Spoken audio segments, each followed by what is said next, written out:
جو تکبیرات کا سلسلہ 9 ذوالحج کی فجر سے شروع ہوا وہ آج عصر کی نماز تک اختتام پذیر ہوگا۔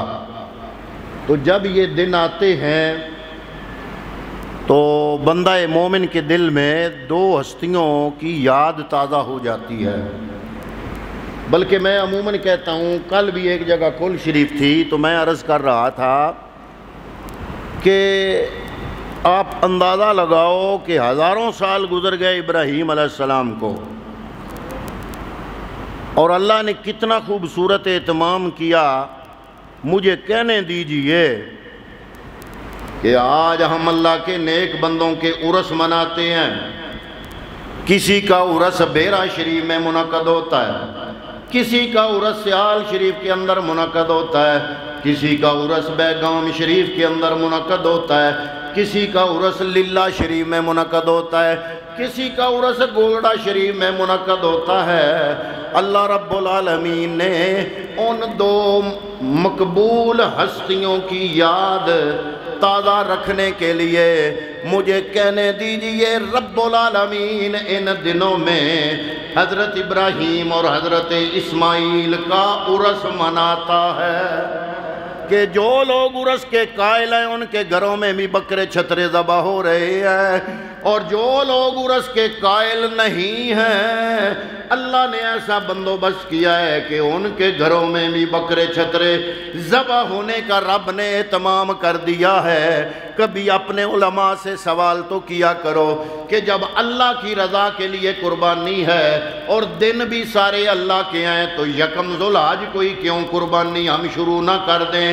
ایک محلے میں یکم ذوالحج کو قربانی ہو، دوسرے محلے میں 2 ذوالحج کو قربانی ہو، تیسرے محلے میں 3 ذوالحج کو قربانی ہو، تاکہ گوشت ضائع نہ چلا جائے بلکہ باری باری غریبوں کے کام آئے۔ تو وہ عالم دین کہیں گے، چاہے وہ جس بھی مکتبہ فکر سے تعلق رکھنے والے ہیں، وہ کہیں گے کہ جناب ہے تو اللہ کے راہ میں اور یہ دن بھی اللہ کے ہیں، لیکن جس بندے نے 10، 11 اور 12 ان 3 تاریخوں کے علاوہ قربانی کی، اللہ تعالیٰ ان کی قربانی کو قبول ہی نہیں فرمائے گا۔ میں نے کہا جناب وجہ؟ وہ فرماتے، میں نے کہا جناب باقی دن بھی تو اللہ کے، یہ دن بھی اللہ کے، قربانی بھی اللہ کی رضا کے لیے، اللہ کی خوشنودی کے لیے، اللہ کو راضی رکھنے کے لیے، پھر کیا وجہ ہے؟ تو وہ فرماتے ہیں کہ جناب ان خاص دنوں میں رب قربانی قبول کرے گا۔ آج کے دن اگر کسی نے قربانی کر دی تو کیا قربانی ہوگی؟ نہ، آج کے دن اس کی قربانی نہیں ہوگی۔ علماء فرماتے ہیں آج کے دن اگر وہ قربانی کی نیت سے کوئی جانور ذبح کرے گا تو قربانی نہیں ہوگی، صدقہ بنے گا۔ یا اللہ پھر آج کے دن قربانی کیوں نہیں ہوگی؟ مہینہ بھی ذوالحج کا، ڈیٹ بھی وہ جو تو نے بنائی ہے، دن بھی تیرا بنایا ہوا، خالق کائنات تو ہے۔ یا اللہ قربانی تیرے لیے، لیکن آج کے دن کی ہوئی قربانی قبول کیوں نہیں ہوگی؟ فرمایا اس لیے کہ اس قربانی میں میرے پیارے ابراہیم کی سنت موجود نہیں ہوگی۔ اللہ رب العالمین نے اپنے پیاروں کی یاد کو تازہ کرنے کے لیے یہ ہر سال کا اہتمام کیا کہ حضرت ابراہیم علیہ السلام کے عرس کا اہتمام فرمایا۔ اور میں یہ کہنے پہ مجبور ہوں کہ اللہ تعالیٰ اپنے پیارے ابراہیم اور پیارے اسماعیل کا عرس مناتا ہے، اور ایسے انداز میں مناتا ہے کہ اندازہ لگائیں کتنے انبیاء گزر گئے۔ علماء موجود ہیں، حضرت نوح علیہ السلام کے زمانے میں جو طوفان آیا اس میں ایک دفعہ ساری زمین غرق ہو گئی، تباہ ہو گئی، برباد ہو گئی، تمام چرند پرند ختم ہو گئے، دوبارہ آبادی شروع ہوئی طوفان نوح کے بعد۔ اس لیے حضرت نوح علیہ السلام کو آدم ثانی بھی کہا جاتا ہے۔ حضرت نوح علیہ السلام سے لے کر حضرت ابراہیم علیہ السلام کے زمانے تک صرف 2 نبی آئے۔ کتنے؟ حضرت صالح علیہ السلام اور حضرت ہود علیہ السلام۔ حضرت نوح علیہ السلام کے زمانے سے لے کر حضرت ابراہیم علیہ السلام تک صرف 2 نبی آئے 1.25 لاکھ نبیوں میں۔ باقی جتنے بھی نبی آئے وہ حضرت ابراہیم علیہ السلام کے بعد آئے۔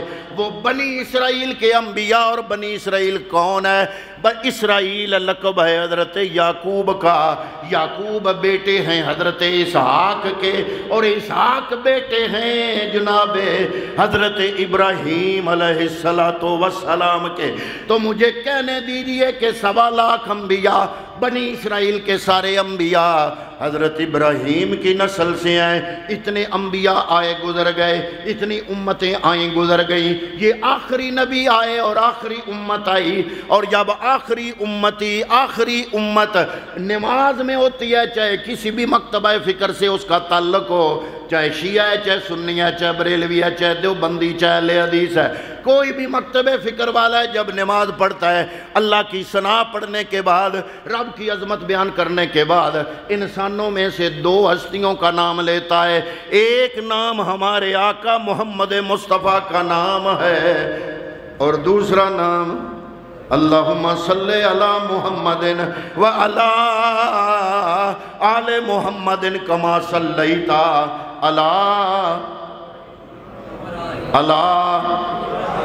میں آپ سے سوال کرتا ہوں، یہ ابراہیم کون ہے؟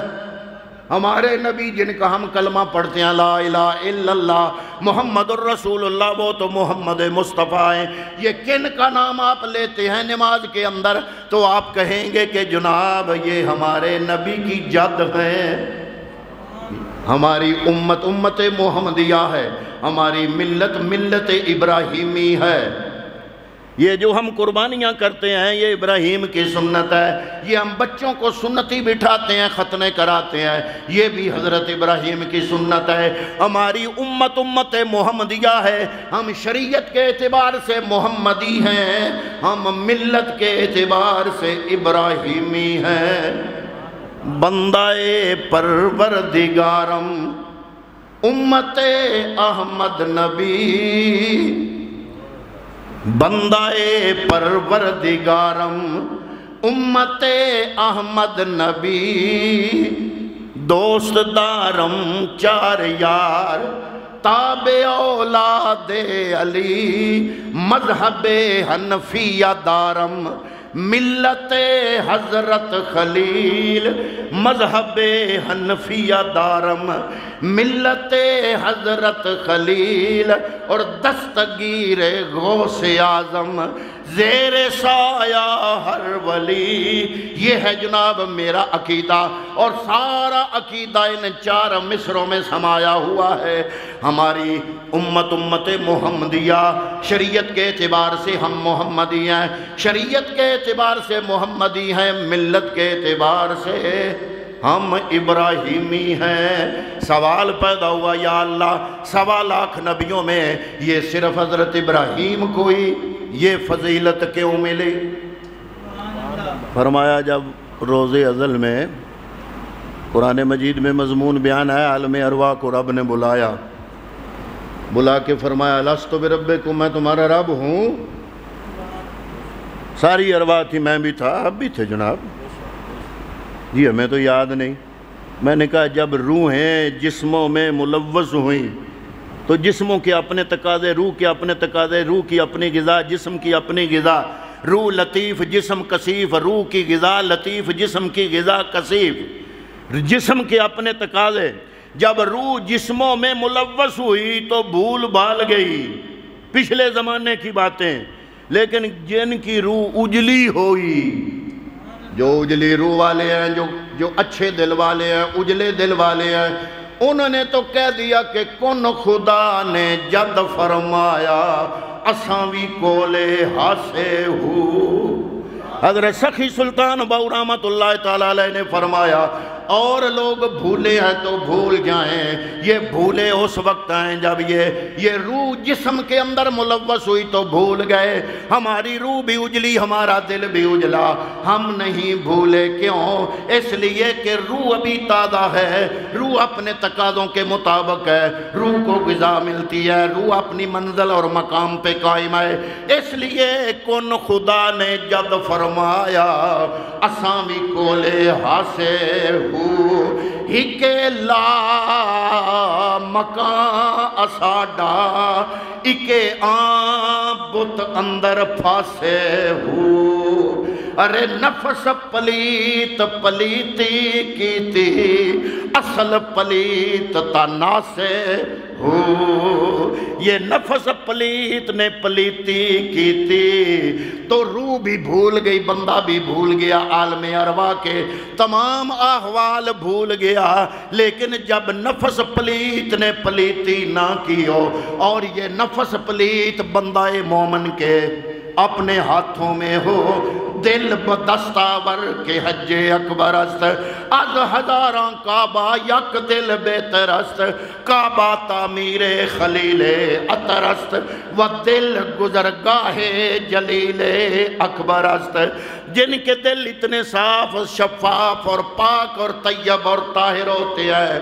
وہ عالم ارواح کی باتیں بھی نہیں بولتے تو جو وعدہ عالم ارواح میں ہوا جب ہم دنیا میں آئے تو جو وعدہ کر کے آئے ہر بندہ آزمائش دے رہا ہے ہر بندہ اس وعدے کا امتحان دے رہا ہے آپ نے بھی کہا کالو بلا میں نے بھی کہا کالو بلا علی حجویری نے بھی کہا کالو بلا معین الدین اجمیری نے بھی کہا کالو بلا تمام عالم ارواح اکٹھی تھیں سب نے کہا کالو بلا یا اللہ کیوں نہیں تو ہمارا رب ہے جب اس وعدے پہ سائن کر کے آپ بھی آ گئے میں بھی آ گیا اولیاء بھی آ گئے اقطاب بھی آ گئے ابدال بھی آ گئے سارے اولیاء بھی اس وعدے پہ سائن کر کے آ گئے انبیاء بھی اس وعدے پہ سائن کر کے آ گئے جب وہ وعدہ نبھانے کا وقت آیا ہر نبی نے وعدہ نبھایا لیکن جب وعدہ نبھانے کا وقت ابراہیم خلیل اللہ کا آیا تو ابراہیم نے کمال انداز سے وہ وعدہ نبھایا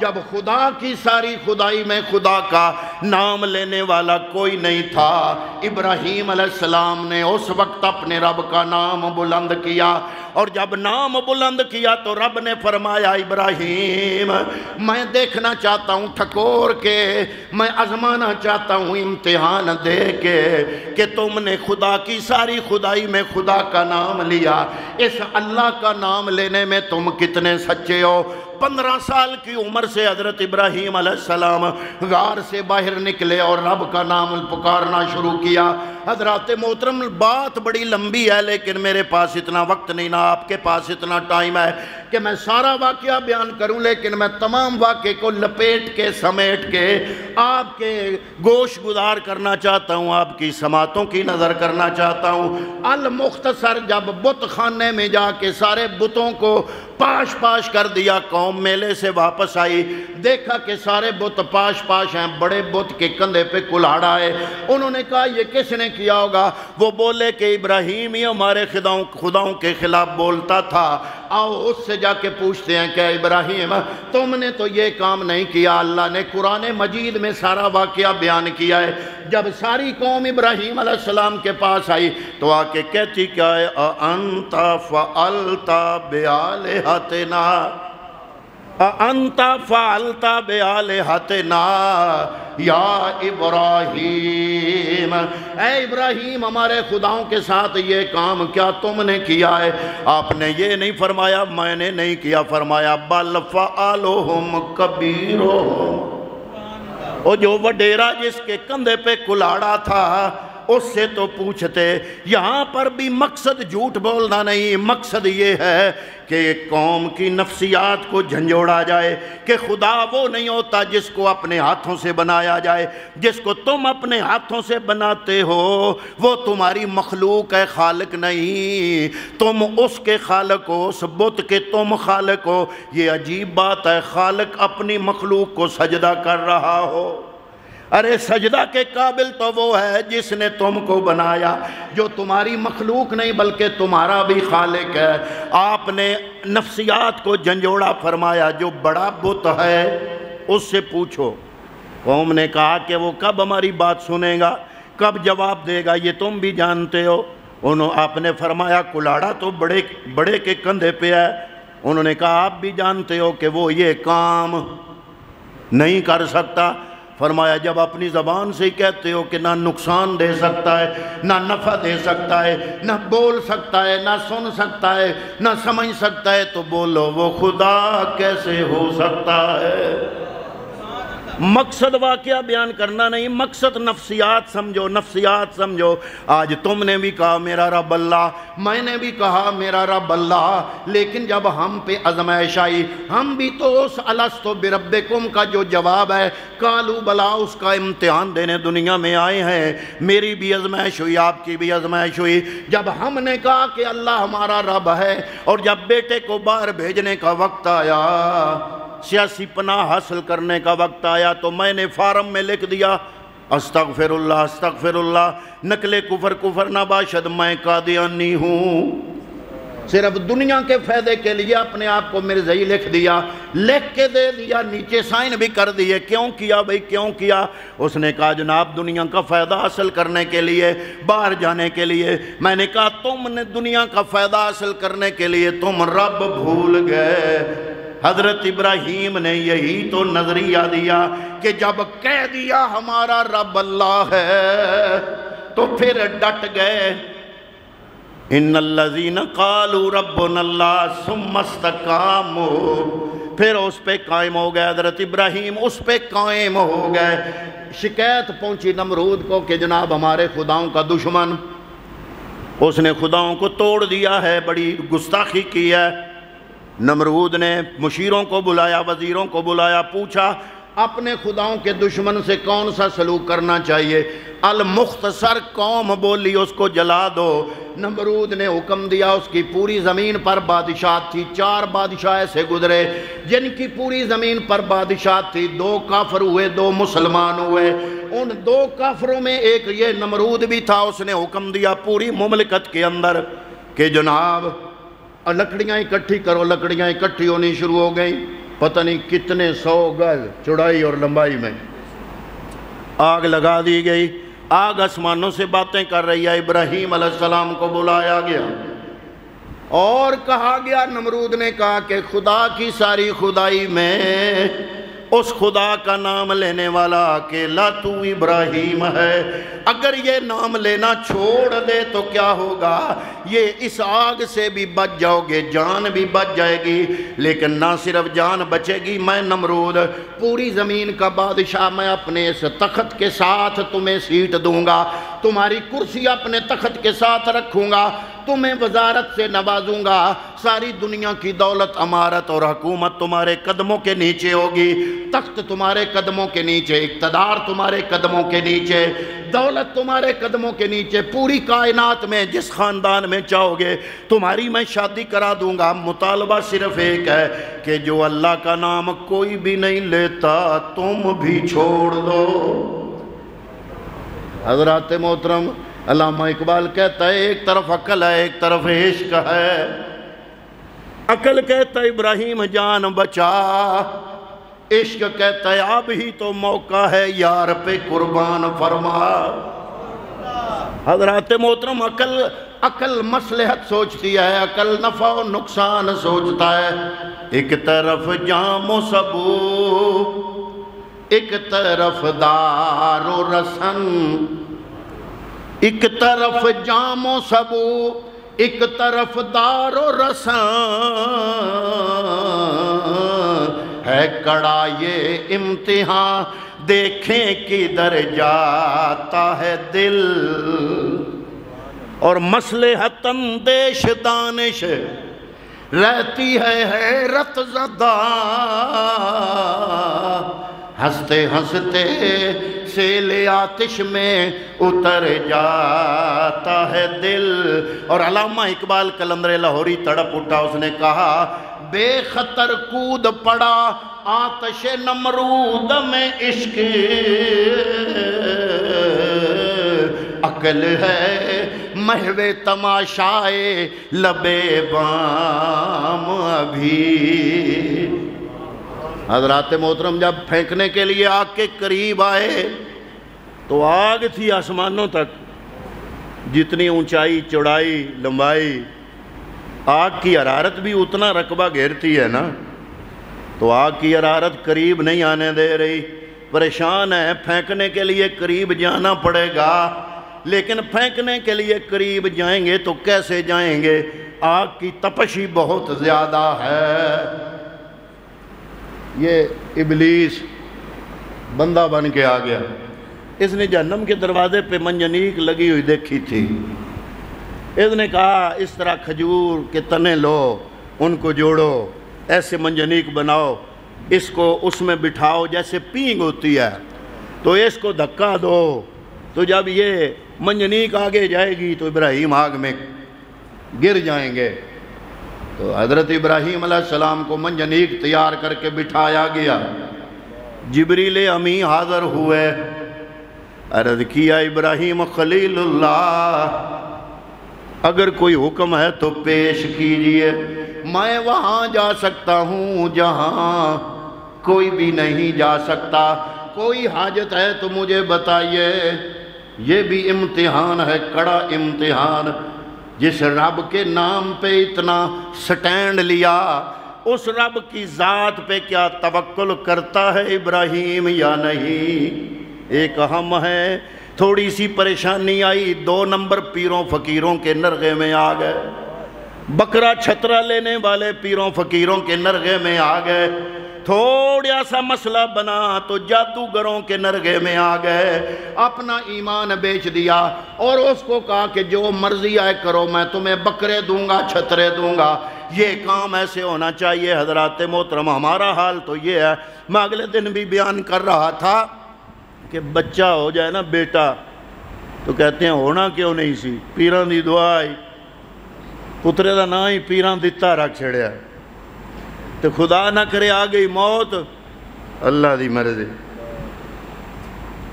میں کہ دینے والا پیر تے لینے والا خدا، پتر گلیا باہر، ڈنکی لا کے گیا، یہ اپڑ گیا، لے اپڑنا نہ پیران کو دعا کرائی ہے، تے جے قید ہو گیا، اللہ دی مرضی۔ میں کہا اللہ بڑھیا کمہ چا استغفر اللہ راضی ہے، رب دی نعمت جدو رب دے وے ادو رب دا شکر ادا نہیں کرنا۔ میں پیروں کے خلاف نہیں ہوں، میں کٹڑ بریلوی ہوں، میں بھی مرید ہوں ایک پیر کا، لیکن میرا پیر مفسر قرآن ہے، میرا پیر سیرت نگار ہے، میں نے یہ آج جس کے ہاتھ میں دیا ہے وہ دنیا اسلام کی سب سے بڑی اسلامی یونیورسٹی الازہر سے فارغ التحصیل ہے۔ میرا ہاتھ جس پیر کے ہاتھ میں ہے وہ پاکستان کی شرعی عدالت کا جج رہا ہے، اور جب تک زندہ رہا میرا ہاتھ جس پیر کے ہاتھ میں ہے وہ اس وقت تک رویت ہلال کمیٹی کا چیئرمین رہا، اور اس کا نام ہے پیر محمد کرم شاہ الازہری رحمت اللہ تعالی علیہ۔ پڑھے لکھے باعمل مرشد کو اگر آپ اپنا ہاتھ دیں تو میرا کوئی اختلاف نہیں، اور اگر آپ کڑے والے، بے نماز، بے روز، بدبودار، بھنگ اور نشہ کرنے والے لوگوں کو، بے نمازیوں کو اپنا پیر بناؤ گے تو میں تو یہی کہوں گا کہ پتر دیتا تے نا کی رکھیا پیران دیتا، دے یہ فوت ہو گیا، اللہ دی مرضی۔ حضرات محترم، ہمارا توکل کتنا ہے اس رب پہ؟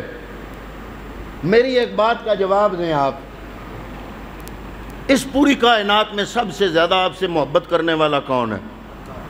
بولو بولو یار، سارے بولو، اللہ کی قسم سچ بتا رہے ہو، سارے بولو۔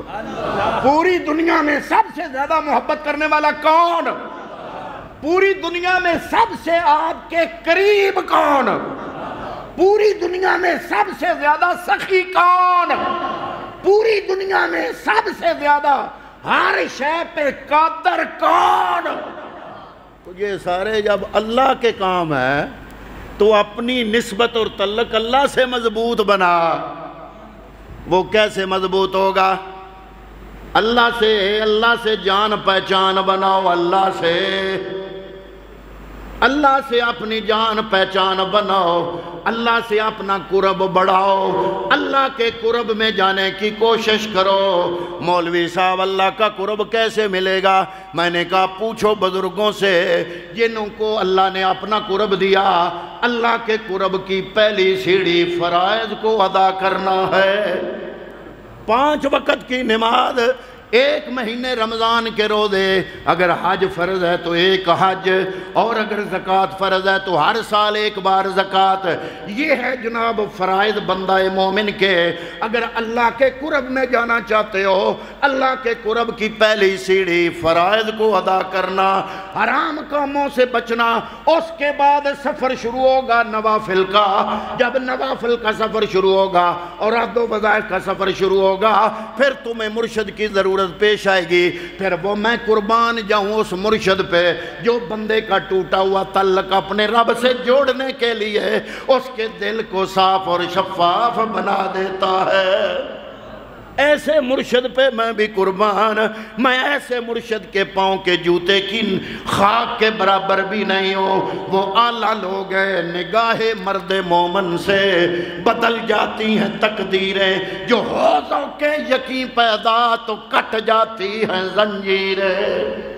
یہ علامہ اقبال نے کہا تھا، جلا سکتی ہے شمعیں کشتہ کو موج نفس ان کے، الہی کیا چھپا ہوتا ہے اہل دل کے سینوں میں۔ یہ علامہ اقبال قلندر لاہوری کے الفاظ ہیں۔ حضرات محترم، بات کرنے کا مطلب یہ ہے کہ اللہ سے اپنا تعلق توڑو نہیں، اس کو کمزور نہ ہونے دو۔ اگر آپ کی نماز چھوٹ رہی ہے تو آپ کا اللہ کے ساتھ تعلق کمزور ہو رہا ہے۔ اگر روزے ایسے ہی گزر گئے